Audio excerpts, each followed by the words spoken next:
On est dans le Biterrois, au cœur du Biterrois d'ailleurs, dans un paysage méditerranéen avec les vignes pas loin, etc. Dans une atmosphère, je dirais, qui fait penser à tout sauf à la préhistoire.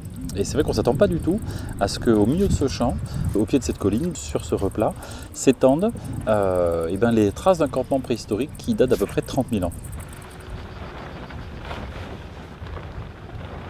Le site, en fait, il est découvert en 1961 par le propriétaire de l'époque, qui était André Bouscaras.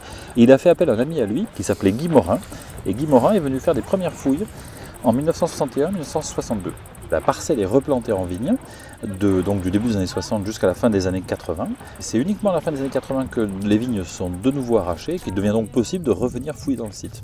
Donc Romain Mansan et moi-même venons ici, reprenons des fouilles en 2000, et puis petit à petit donc, on a exploré les marges, ce qui nous apparaissait comme les marges du site fouillé par Guy Morin, et puis finalement, non seulement on a doublé la surface, mais on a fini par la tripler, et de 60 mètres carrés, on est passé à peu près à 600. Et on a multiplié par 10 la surface du site telle qu'on la connaissait. Quand on a découvert ce site, la première chose qu'il fallait faire, c'est se dire, c'est cette trentaine de personnes qui sont des chasseurs-cueilleurs nomades, à moins de 30 000, il fait froid, il n'y a pas de bois, ils se baladent, il faut forcément qu'ils cherchent un abri. Effectivement, ici, il n'y a aucune grotte, aucun massif karstique, aucun abri possible pour s'y abriter. L'image, traditionnelle de l'homme du paléolithique, qu'on appelle aussi parfois, un peu d'ailleurs à tort et à raison, l'homme des cavernes, c'est d'avoir occupé des grottes et des abris. Certes, ils l'ont fait, et en tout cas c'est là où on les a le plus cherchés. Mais néanmoins, ce qu'on sait depuis très longtemps, c'est qu'ils ont aussi abondamment occupé des campements de plein air. C'est vraiment comme ça, voilà, en pleine nature, quitte à se construire justement des abris artificiels. Donc là, c'est tout le travail, en fait, mon travail de conceptualisation du site, d'essayer de comprendre comment était le paysage avant. Il faut plutôt imaginer quelque chose de beaucoup plus vallonné, avec des grandes buttes, où ils se sont mis à l'abri de ces buttes, et notamment à l'abri du vent, pour installer leur campement. La culture à laquelle correspondent les chasseurs-cueilleurs qui sont venus ici s'appelle l'Aurignaciens. Ces Aurignaciens, ce sont eux qu'on considère comme étant les vecteurs, on va dire, de la diffusion à grande échelle géographique de l'homme moderne, c'est-à-dire d'Homo sapiens, vous et moi, à l'échelle de toute l'Europe et même plus largement, puisqu'on les a en fait, les Aurignaciens, on les connaît depuis le Proche-Orient. Donc c'est un grand phénomène culturel auquel sont associées des manifestations cruciales, comme par exemple le développement de l'art figuratif. Et notre idée ici, en venant fouiller ce site, c'était d'essayer de rentrer dans leur vie quotidienne. En gros, c'est de voir les Aurignaciens à la maison, en tout cas dans une maison qu'ils ont choisi d'occuper pendant quelques semaines.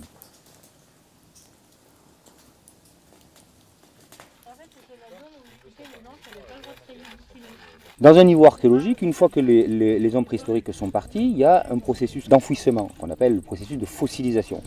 La chance qu'on a ici, c'est que justement les occupations sont remarquablement bien conservées. Que quand on trouve l'emplacement d'un foyer où ils ont fait du feu et qu'on retrouve autour des concentrations d'outils en pierre, des concentrations de petits blocs de colorants qu'ils ont utilisés pour différents usages, on les retrouve fossilisés exactement dans la position où ils les ont abandonnés. Chaque activité sur ce site, chaque activité est inféodée à un foyer. C'est-à-dire qu'à chaque fois qu'on a une petite concentration d'ocre ou une petite concentration de silex, en fait, il y a un foyer qui n'est pas très loin. C'est vraiment les foyers qui structurent l'occupation. Notre objectif, c'est de fouiller le plus vite possible. Voilà. Si on pouvait, on aimerait pouvoir découvrir tous ces 600 mètres carrés comme ça en quelques jours et puis pouvoir livrer tout ça à la connaissance. Mais naturellement, c'est pas possible. Donc il y a un protocole à suivre qui est le suivant. La première idée, c'est que l'archéologue détruit le site qu'il fouille et qu'à la fin, il ne restera du site qu'il a fouillé que les archives qu'il voudra bien laisser. On sait à peu près à quelle altitude exactement dans le sol, à quelle profondeur du sol, le mot est plus juste, se trouve le niveau archéologique. Donc là on descend à peu près 10 cm au-dessus, le plus vite qu'on peut, c'est en gros avec un tractopelle. Ensuite on va passer à des instruments manuels, qui peuvent être de la houe, qui peuvent être des truelles, qui peuvent être des spatules. Et puis quand on arrive vraiment sur le niveau, compte tenu de de la fragilité des traces qu'on y trouve. Là, on va diminuer en intensité, on va passer à des truelles de plus en plus petites, des spatules de plus en plus fines, jusqu'à l'outil de dentiste. Et c'est le moment où vraiment on arrive à recueillir toute cette information, qu'on va en garder la trace grâce à des relevés de différentes natures. Nous, on utilise beaucoup la photographie. En fait, on fait des photographies qui sont évidemment normées précisément, qui permettent ensuite de repositionner tous les objets et de faire un traitement virtuel postérieur à la fouille de la dispersion de tous les objets dans l'espace.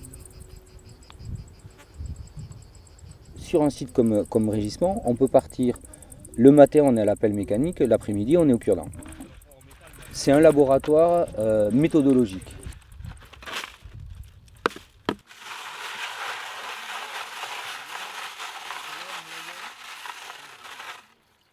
Alors le tamisage, c'est que chaque fouilleur en fait fouille 100 mètres carrés. Une fois qu'il a son seau plein, il va le tamiser d'abord à sec et après à l'eau.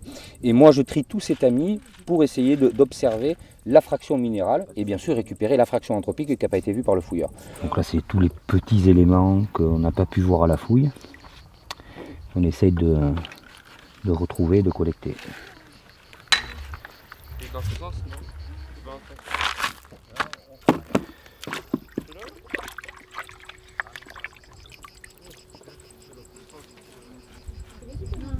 Sur le niveau archéologique, en fait, les objets sont très très petits. On essaie de tout coter au maximum, donc on est obligé de se les noter sur les carrés de fouille. Le lithique, en gros, c'est-à-dire tout ce qui est en pierre, on va dire que ce soit silex et autres, calcaire, etc., c'est bleu et blanc.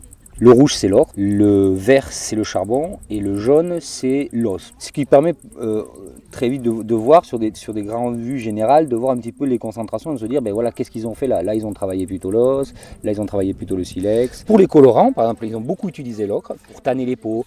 Et on s'est aperçu qu'en gros, 95% de toute l'ocre qui est là provient de ce gisement qu'on a trouvé en prospection.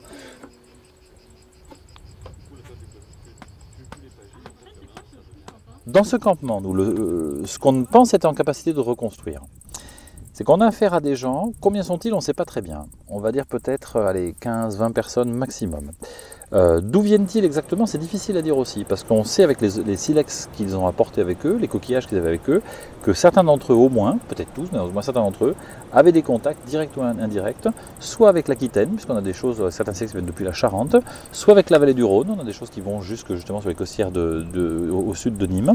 Donc en gros, ce sont des gens qui sont en lien avec tout le sud du Massif central, et qui font d'ailleurs, voilà, donc qui circulent certainement à assez grande échelle géographique, ce qui pour des nomades de cette époque paraît tout à fait logique. Ils se sont réunis ici. Je dis réunis parce que ce n'est pas forcément des gens qui se transportent, qui étaient tous en permanence 15, 20 à se déplacer tout le temps ensemble. Peut-être que c'est un lieu où ils se sont réunis. Et on sait qu'ils se sont réunis en tout cas au minimum autour d'une grande carcasse de bison, puisqu'on sait qu'ils ont chassé un bison aux environs. On a eu la chance de retrouver quelques traces de ce bison, notamment un crâne qui a été découvert en 2005 et qui montre à l'évidence qu'ils ont dû abattre un animal au moins. Et compte tenu du bison en question, c'est-à-dire une bête qui devait faire à peu près presque 800-900 kg, il est certain que comme ils n'ont pas transporté sur des kilomètres. Donc c'est plutôt le campement qui est venu sur le lieu de chasse que le lieu de chasse, plutôt que le produit de la chasse qui a été transporté dans le campement. Donc on peut imaginer peut-être alors plusieurs familles, mais je mets des guillemets à famille, parce qu'en fait qu'est-ce que c'est qu'une famille aurignacienne?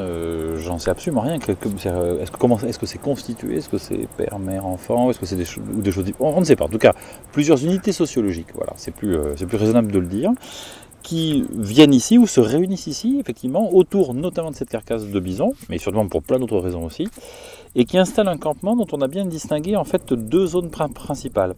Il y a une zone qu'on pense vraiment être une zone d'habitat, c'est la zone domestique, et s'il y a des tentes qui sont plantées, c'est vraiment dans cette zone qu'elle se trouve. Et juste en contrebas de cette zone se trouve ce qu'on appelle la zone atelier, où là on pense au contraire qu'ils ont réalisé différentes activités de leur quotidien, c'est-à-dire notamment la boucherie sur le bison en question. C'est pour ça c'est là où on a retrouvé des morceaux de sa carcasse, notamment le crâne. C'est là où certainement ils ont broyé les os sur des dalles avec des gros percuteurs pour récupérer la moelle. Sûrement là où ils ont fait les premières phases de travail de la peau à l'aide de différents outils.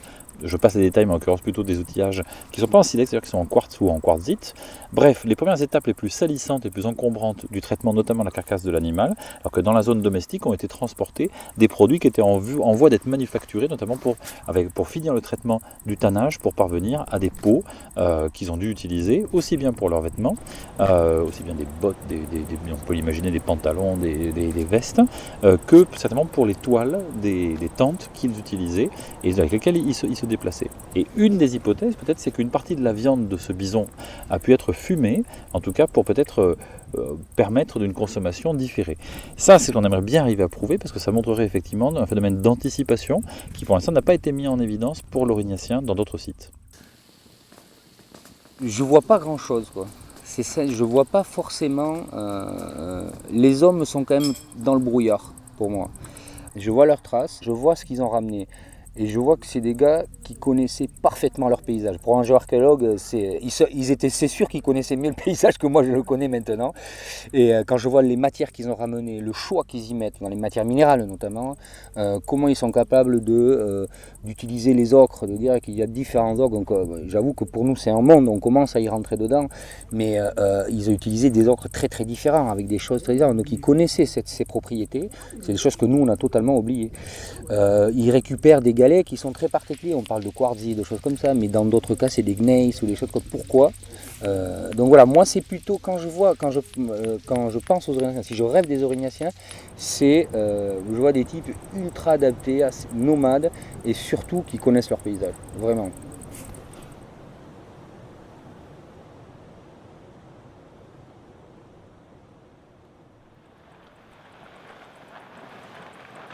Moi, je crois profondément que si on fait de la préhistoire, c'est pas seulement parce qu'on s'intéresse à des gens qui ont vécu il y a 30 000 ans, c'est pour mieux nous comprendre nous-mêmes, par définition. C'est qu'en fait, de prendre du recul, ce qui permet de mieux nous analyser.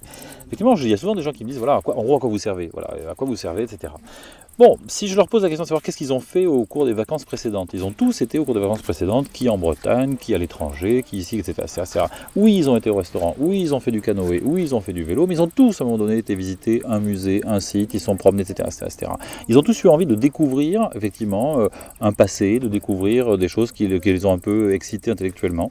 Et somme toute, il faut qu'ils sachent que derrière tous les musées qu'ils ont visités, derrière tous les facsimilés de grottes comme Chauvet ou Lascoca, dont on parle beaucoup, ben derrière, je dirais, ces milliers d'entrées, qui sont autant de retombées économiques très concrètes, du point de vue de ce que ça signifie, du point de vue du tourisme culturel en France. Donc moi, je me félicite au demeurant. Derrière tout ça, il y a des gens qui acceptent de venir passer des semaines et des semaines sur des sites comme celui-ci, les fouiller, les enregistrer, les étudier, les interpréter et produire du discours.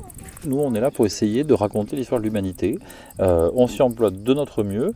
Et on est à peu près convaincu, je dirais, que l'histoire de l'humanité est un patrimoine commun qui mérite d'être écrit.